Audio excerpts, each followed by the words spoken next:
Olá, pessoal. Essa foi a melhor temporada de balanços dos últimos 4 trimestres, certo, Bruno Lima? Exatamente. O indicador que a gente acompanha, empresas que divulgaram acima da expectativa ou em linha com a expectativa, atingiu 78%. Legal, então entenda mais agora no Radar da Semana.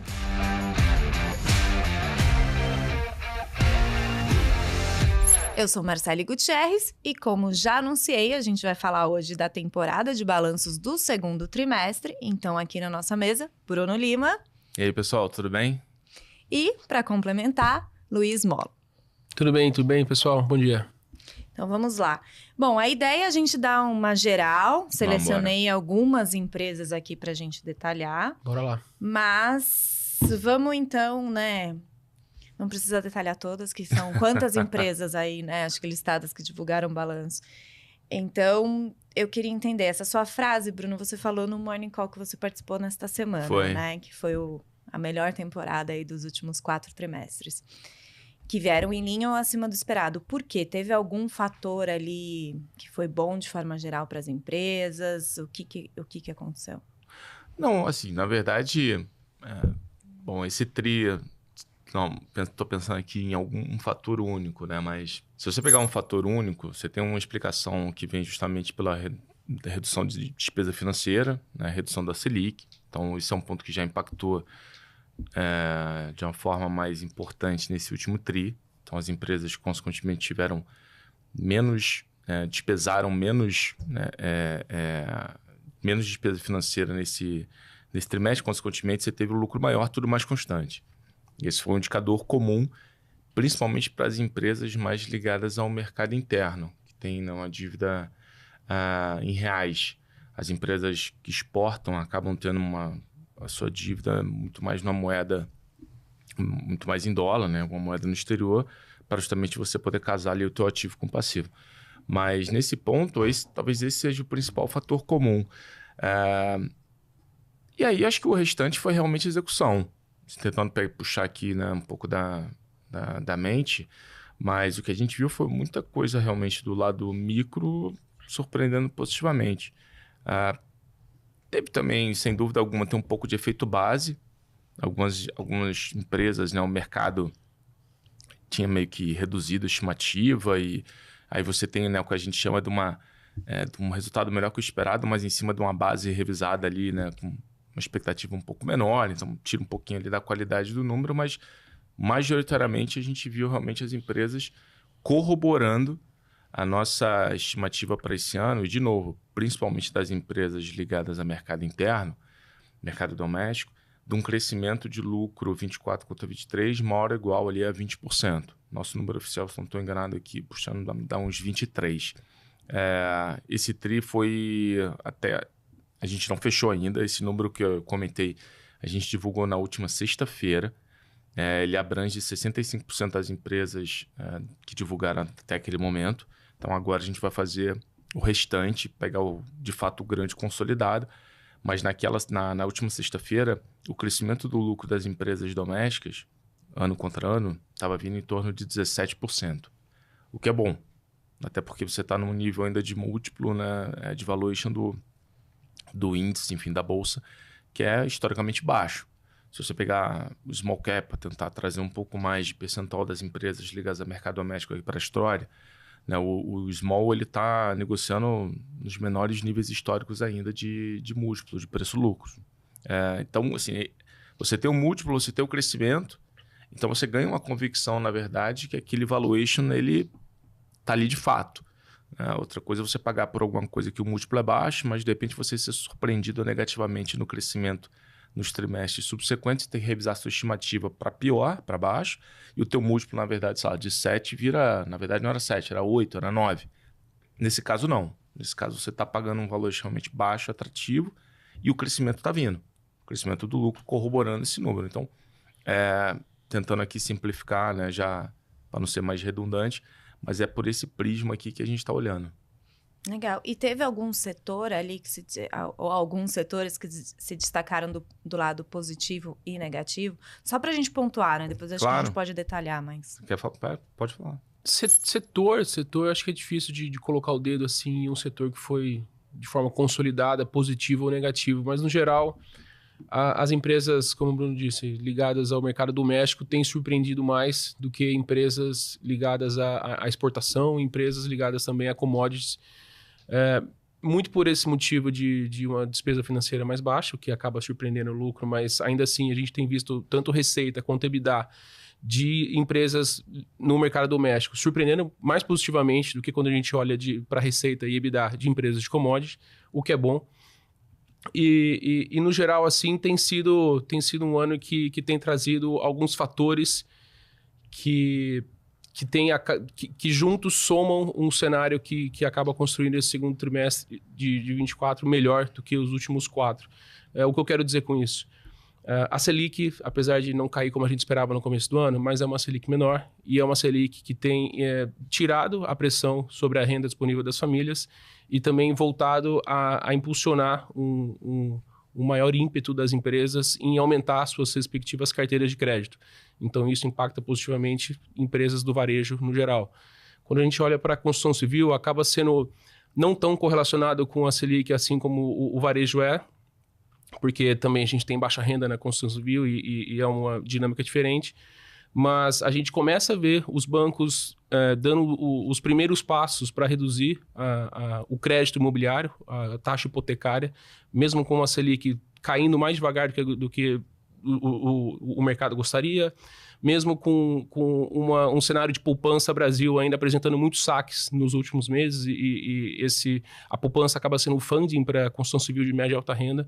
Então, tudo isso são pontos que têm melhorado para fazer com que os bancos comecem a reduzir essa taxa hipotecária, melhorando, então, a acessibilidade e dando mais conforto para as empresas de construção civil continuarem lançando e vendendo muito bem.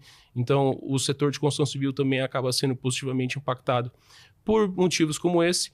E outros setores também ligados à economia doméstica, de serviços básicos, por exemplo. A gente tem reservatórios de água no Brasil como um todo em patamares confortáveis, o que mantém um preço baixo de energia e as companhias que precisam comprar essa energia compram a preços baixos.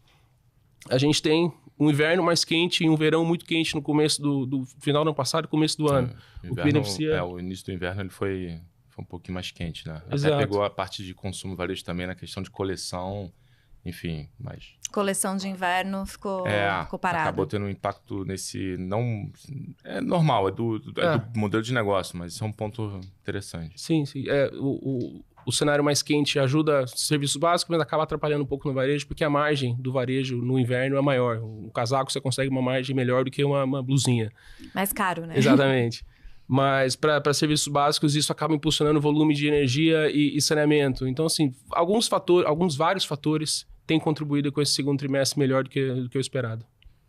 Então, eu queria, eu selecionei algumas empresas aqui que eu vi nos últimos dias como destaque ali na tela, né, na bolsa e tal. Algumas têm uns fatores, por exemplo, Natura, queria entender o balanço, e também aquele pedido da Avon do Chapter 11 nos Estados Unidos. Também selecionei algumas exportadoras, JBS, vamos falar um pouquinho de Petrobras, que eu acho que tem que falar, né, aquele prejuízo.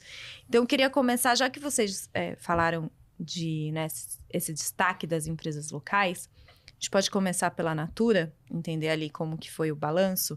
Eu vi que na terça-feira, após o resultado, os papéis caíram 9%. Uhum. E também com a notícia de que a Avon Products, que é uma subsidiária da Natura, entrou com um pedido de Chapter 11 nos Estados Unidos. Então, poderia detalhar como que foi o resultado, como está o desempenho da Natura e também esse pedido aí da Avon? Claro, vamos lá. A nossa cabeça para a Natura vai no seguinte sentido. A Natura tem enfrentado principalmente 2 desafios. O primeiro deles é a alavancagem, que acabou sendo endereçado com a venda da Aesop, com a venda da The Body Shop. Então, a alavancagem, que já foi 7 vezes de líquido EBITDA, já não é mais esse patamar, já se encontra em patamares bem mais confortáveis. Então, esse primeiro desafio acaba ficando já no passado, o que contribui à tese. E o segundo desafio é o turnaround que a Natura vem implementando, tanto Natura quanto Avon, tanto o Brasil quanto o internacional. E esse é um desafio que ainda está em andamento e é para isso que a gente olha, principalmente quando a gente está analisando o resultado de Natura. Olhando para isso, a gente viu dados de Natura, tanto Latam quanto Brasil, melhorando, da marca Natura. o que acaba sendo bom também, porque tem acontecido ainda, principalmente Latam, o que a gente chama de onda 2, que é basicamente uma reestruturação do número de representantes de vendas, o que reduz o número de representantes, mas ainda assim a gente tem visto vendas, principalmente da marca Natura, melhorando trimestre após trimestre, o que é bom. E isso também, a reestruturação desse número de revendedores contribuem com uma melhor margem. Então a gente tem visto isso acontecer. Não talvez na velocidade que o mercado gostaria, mas a gente tem visto isso acontecer. Então esse é um ponto positivo. Quando a gente olha para a Avon, já é um cenário um pouco mais difícil, principalmente quando a gente olha para a Avon Internacional, que é uma reestruturação que custa muito dinheiro, ela precisa gastar muito caixa para fechar e reabrir, talvez, operações da Avon em nível internacional. E a Avon aqui no Brasil também, até olhando um pouco para a Argentina, alguns impactos nesse sentido, tem sido uma evolução um pouco mais problemática, e essa acaba sendo a parte mais ruim do resultado. Mas nesse segundo trimestre, principalmente impulsionado por dados de Avon, de Natura, a gente viu os números como positivos. A gente considerou que foi um resultado forte para a companhia. Mas, de fato, como a queda de 9% no dia da divulgação, ela obviamente não refletiu essa nossa percepção, muito por esse fato da Avon Products nos Estados Unidos ter entrado com um pedido de Chapter 11. Chapter 11 nada mais é o que a gente conhece aqui, mais ou menos, como uma recuperação judicial. E o cenário é o seguinte aqui. A Avon Products é uma holding, é uma subsidiária não operacional da Natura nos Estados Unidos. Quando a Natura comprou a Avon em 2019, essa já era uma holding não operacional, então nada mudou nesse passado com relação a essa subsidiária em específico.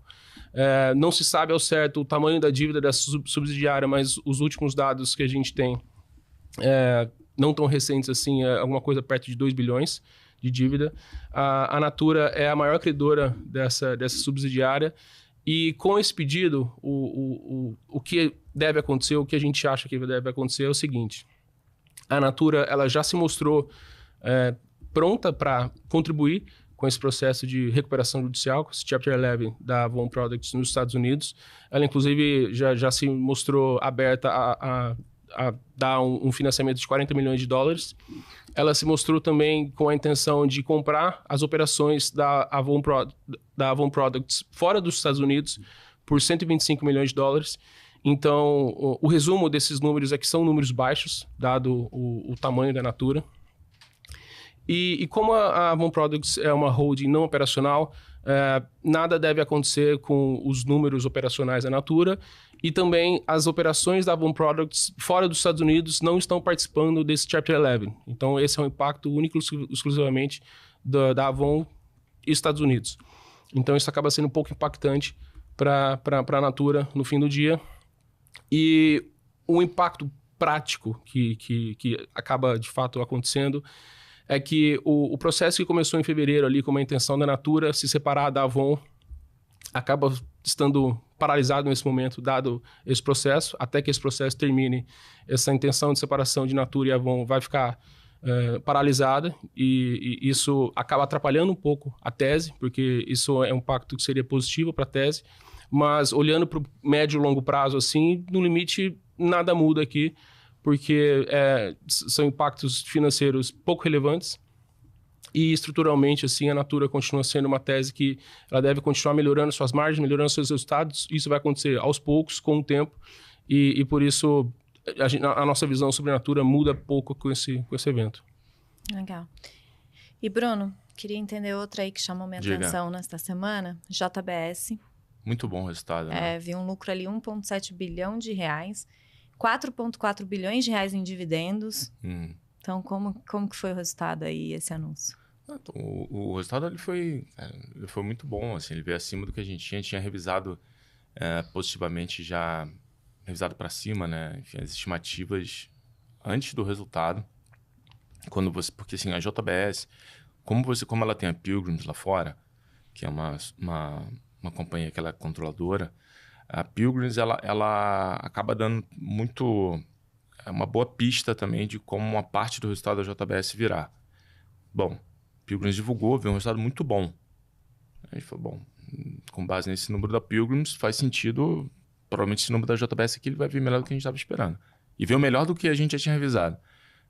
Melhor do que após a nossa revisão. E por que ele veio... por que ele veio, né, acima das expectativas? Primeiro, assim, sem dúvida alguma, o grande responsável foi justamente o ciclo de aves. Ontem saiu o BRF também. Sim. Né, corroborando um pouco esse ponto. A JBS também tem, por ser uma plataforma de proteína diversificada, tem gado, suíno, aves, você consegue ali verificar muito bem a particularidade de cada ciclo de commodity de proteína. E justamente aves foi o grande destaque. Exportação muito bem, lá nos Estados Unidos, exportação Brasil, lá fora, BRF mostrou ontem, está muito bem. O ciclo nos Estados Unidos também vai bem. Então, esse foi o grande responsável pelo excelente resultado da JBS. A parte de bovino nos Estados Unidos veio bem dentro ali do que a gente esperava, uma margem de 0,5%, faz parte, é o ciclo.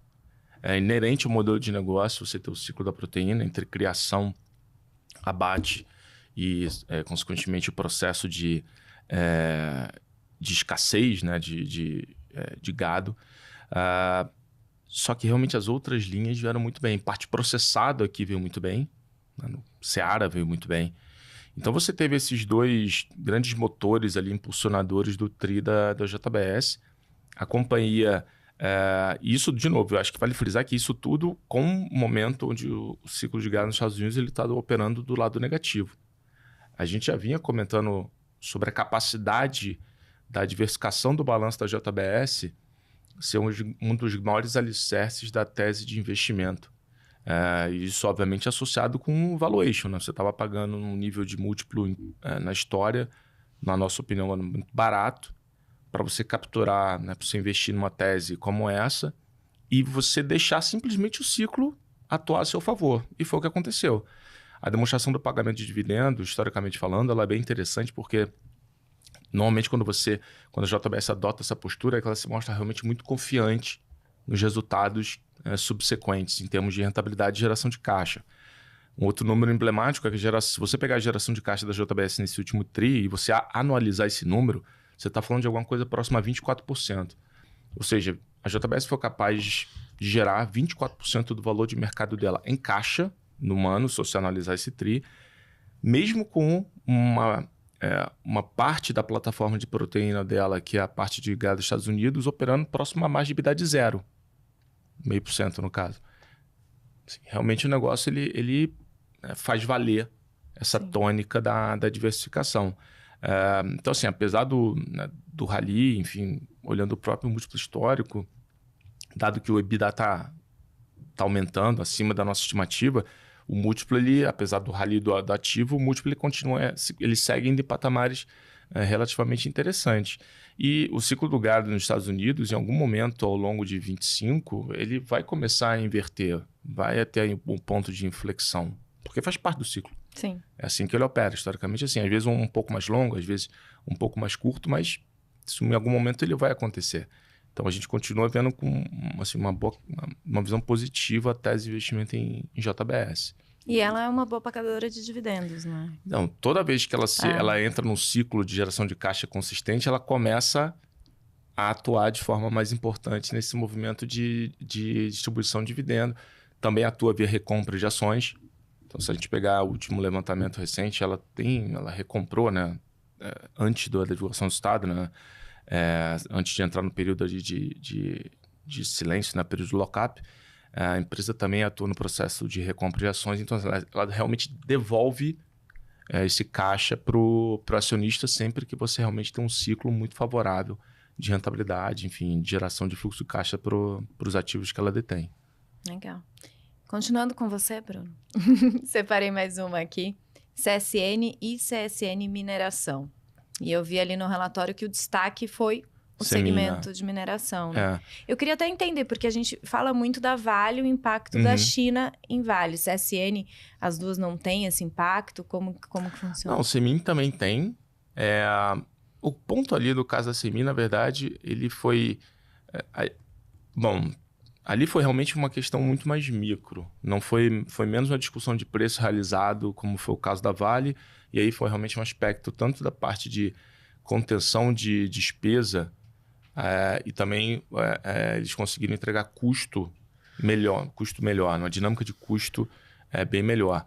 Então, esses dois fatores, despesas menores e contenção de custo, acabaram ajudando o resultado da CSN Mineração a vir acima do que a gente esperava. Também gerou caixa, enfim. Então, você teve ali uma mineração se sobrepondo em termos operacionais e geração de caixa ao segmento de siderurgia.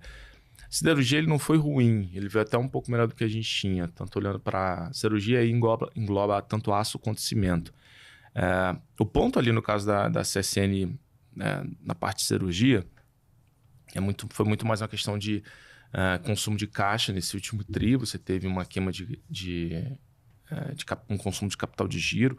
A gente espera que isso se reverta adiante, porque, enfim, capital de giro é tudo que você necessita, que você consome ou gera, mas olhando o curtíssimo prazo ali do negócio.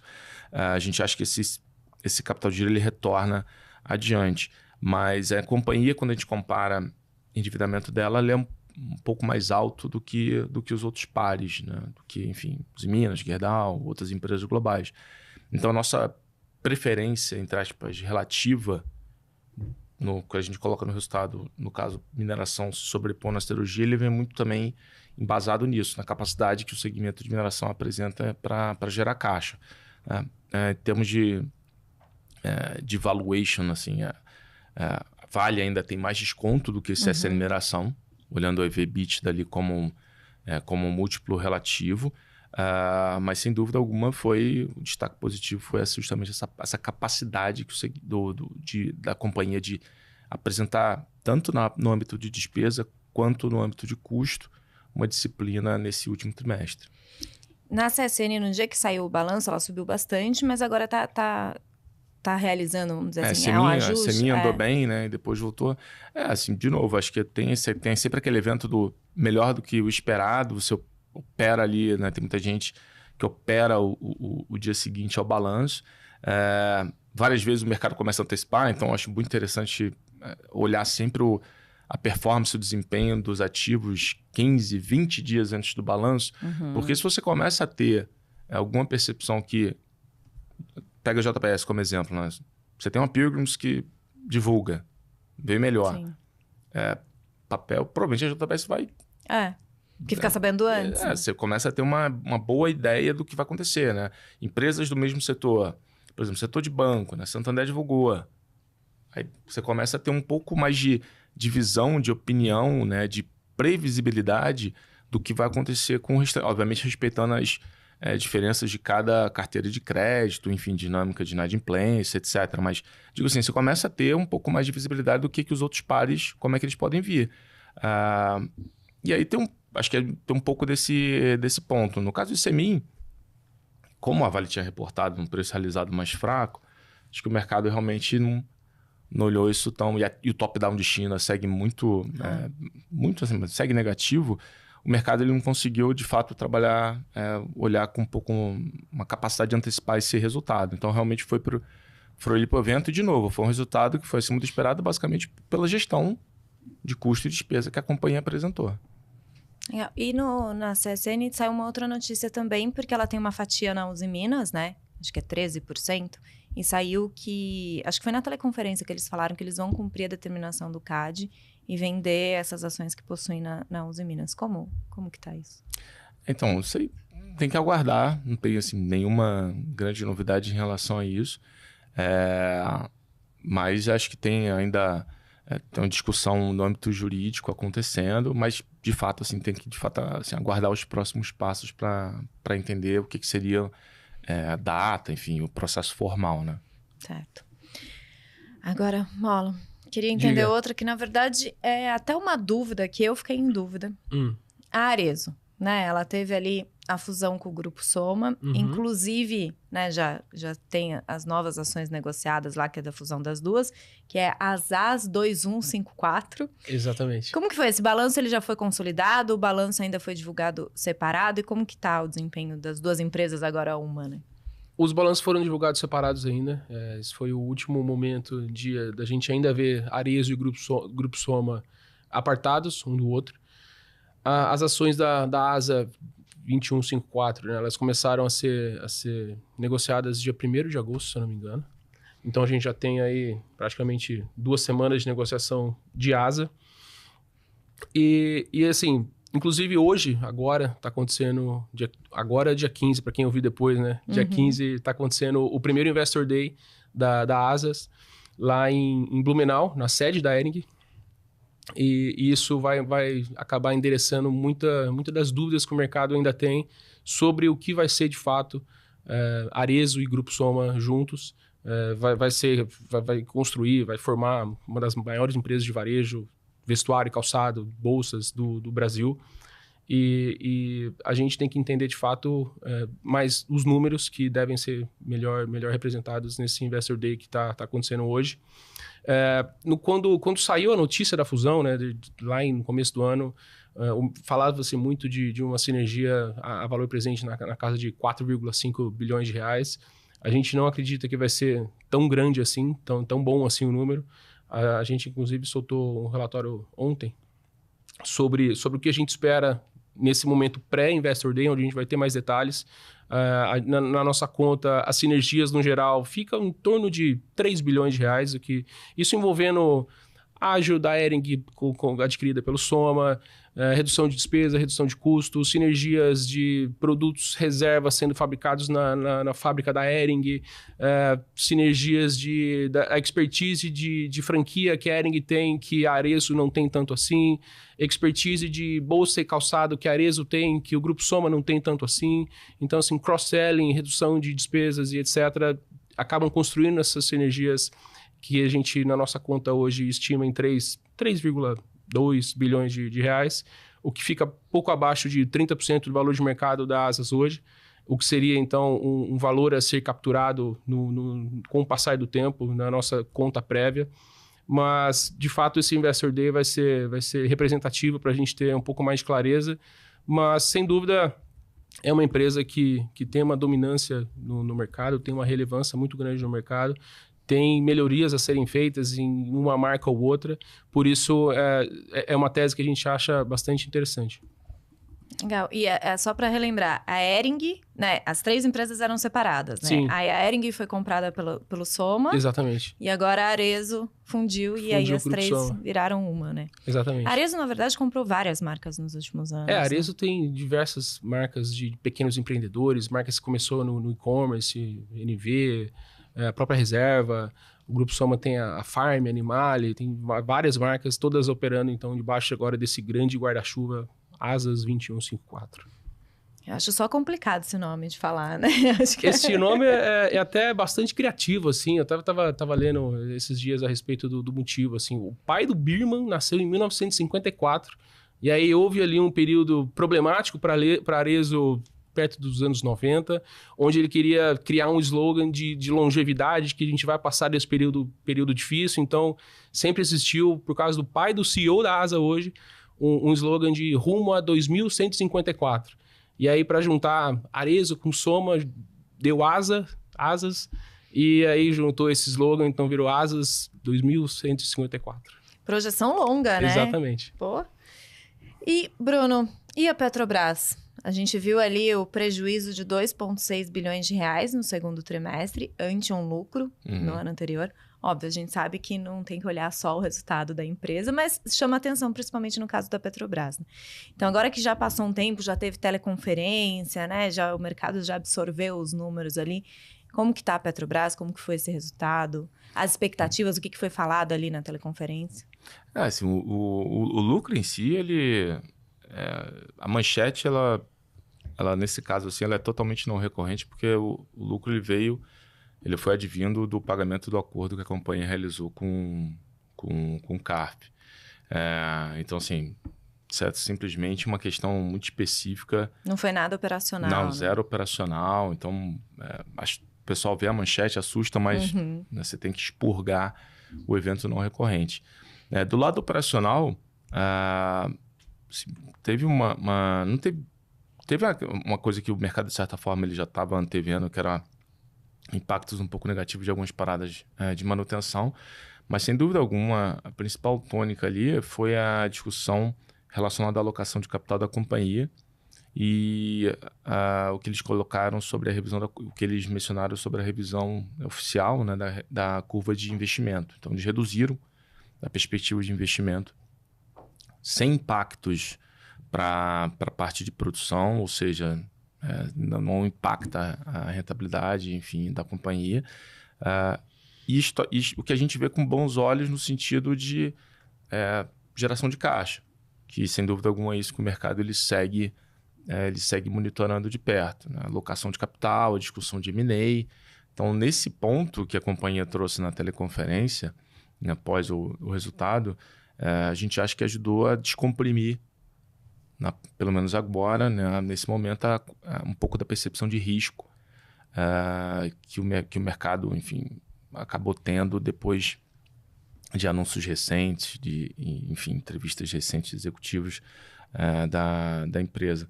Mas, nesse aspecto, a gente hoje enxerga 15%, 16% de dividend yield olhando os 12 meses adiante, que a gente considera interessante. A companhia reiterou né, que acha factível, né, pagar, né, pelo menos ela reiterou assim, os dividendos extraordinários especiais eles seguem na mesa. O management fez questão de mostrar que a questão de dividendo extraordinário é muito mais correlacionada com a capacidade da empresa gerar caixa e menos do que em relação ao tamanho da reserva de capital que detém no balanço. O que ajuda, pelo menos assim, nos trouxe a percepção de que existe uma boa probabilidade desses dividendos extraordinários serem pagos lá em novembro novamente. Então, esse 15, 16, ele poderia ter, inclusive, um aumento ali, um incremento na margem. Então, nesse aspecto, a gente ainda vê que tem um bom colchão, né, entre aspas aqui, em termos de capacidade da companhia de gerar caixa e devolver este caixa para o acionista, que é o que basicamente suporta a nossa tese de investimento atualmente. Legal. Bom, acho que foram essas empresas da minha listinha aqui. Mas Pouca coisa. Não dá para falar todas, né? São o quê? Mais de 200 empresas, né? Cobertas pelo banco hoje são 180, listadas na bolsa a gente não cobre tudo, né? São 400. Nossa. 50. Mas a gente cobre o Ibovespa inteiro, com exceção da gente mesmo e de Itaúsa, se não estiver enganado, que é a estrutura de holding, né? Mas enfim, a gente cobre, enfim, praticamente o Ibovespa inteiro. Quase 200 empresas. Isso aí. Então, Exato. a gente só selecionou algumas, né? Mas aí. eu queria saber, tem algum outro setor que a gente não tenha falado? Alguma outra empresa que foi destaque que vocês queiram mencionar? Cara, tô pensando aqui, eu acho que, sim, do que do aí, vou deixar depois o... Acho que tem algumas empresas, inclusive, que o Marcelo não está aqui, que é o Marcelo que olha, mas, poxa, a Redditor veio um resultado muito bom.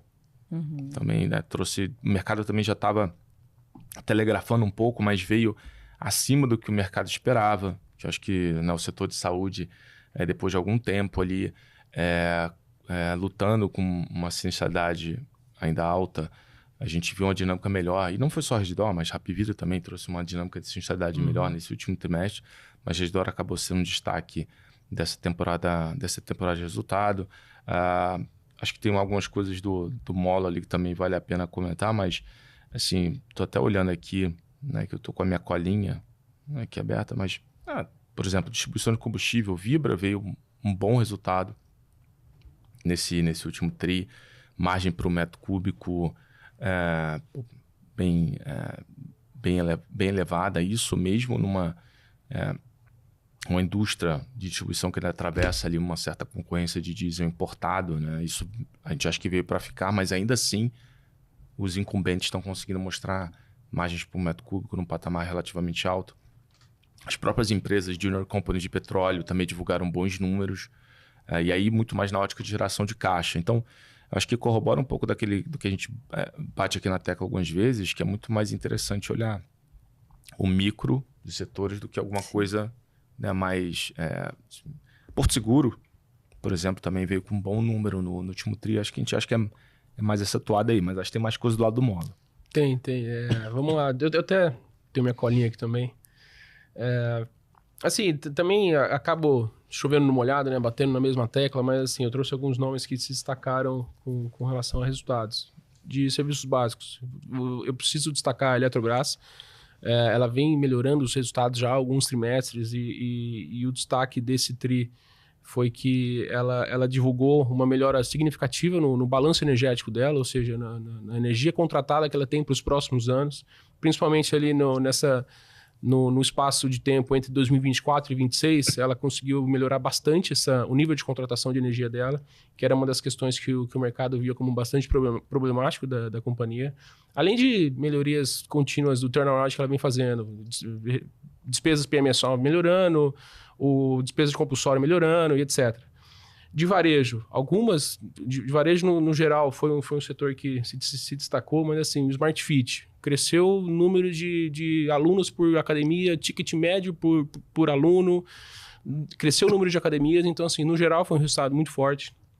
Mercado Livre está deixando os pares aqui no Brasil para trás faz tempo. A gente viu uma Casas Bahia caindo o GMV online. A gente viu uma Magazine Luiza subindo o GMV online pouco abaixo de 5%. E a gente tem visto o Mercado Livre subir o GMV online dela na casa dos 30% já há 2, 3, 4 trimestres. Além de uma carteira de crédito também que continua bastante saudável, com um nível de inadimplência muito controlado e, como eu disse no começo, uma carteira de crédito que a gente começa a ver uma intenção de volta à expansão. Vivara é outro nome que a gente tem falado sobre uma certa desaceleração de empresas de varejo ligadas a famílias de mais alta renda, dado uma base de comparação mais forte, mas dado também um cenário que começa a voltar a ficar melhor para uma população de mais baixa renda.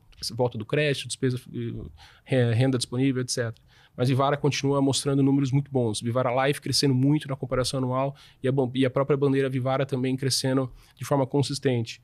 E na construção civil, Cyrela continua lançando e vendendo muito bem. Na verdade, ela vendeu mais do que lançou esse trimestre, o que é bom, inclusive, para geração de caixa, com a entrega de empreendimentos que ela vem lançada e construída nesses últimos 2 anos. Para 2025, seria potencialmente um ano de distribuição de caixa, distribuição de dividendo, porque ela tem um balanço muito leve, uma dívida líquida sobre o PL próximo de 5%. E essa geração de caixa potencial pode ser transformada em dividendo, então é um nome que a gente gosta, é um nome que continua mostrando resultados muito bons. E na baixa renda, eu preciso destacar a Cury Direcional, que vem sendo 2 excelentíssimas companhias com um ROI elevado. Cury, nesse trimestre, analisando o ROI, chegou na casa de 70%. A Direcional teve um ROI de 26%, 25% esse trimestre, mas também 2 resultados muito bons, se aproveitando muito dessa melhora que tem sido o programa do Minha Casa Minha Vida. E essas duas, apesar de mais caras do que os pares mais próximos, são 2 companhias que também mostraram um resultado muito forte nesse trimestre. Legal. Bom, e lembrando os que a gente não comentou aqui e mais detalhes aí de empresa, a gente tem o canal do WhatsApp agora, né? Research News. Exatamente. Então, quem já está acompanhando já vê que esses 2 estão sempre lá com áudios, relatórios, a gente coloca tudo lá, então inscrevam-se, eu vou colocar aqui na descrição do episódio o link para entrar direto no nosso canal. Então, acho que é isso, né? Conseguimos dar um overview aí? É isso. Bastante coisa. Bastante coisa, tem né? Mais coisa ainda, tem mais por vir. Daqui a pouco a gente volta em próximos episódios falando de mais empresas, perspectivas pro terceiro tri e por aí vai, né?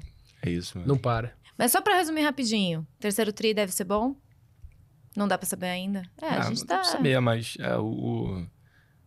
a gente tá na metade dele, né? A gente tem que dar uma olhada com mais carinho, mas o carrego do resultado, né, do segundo tri de várias empresas, ele traz um bom presságio pro terceiro trimestre. Acho que essa é uma mensagem interessante, porque depois que você vira ali o teu ponto de inflexão do lado operacional, obviamente respeitando cada modelo de negócio, você tem ali um carrego, né?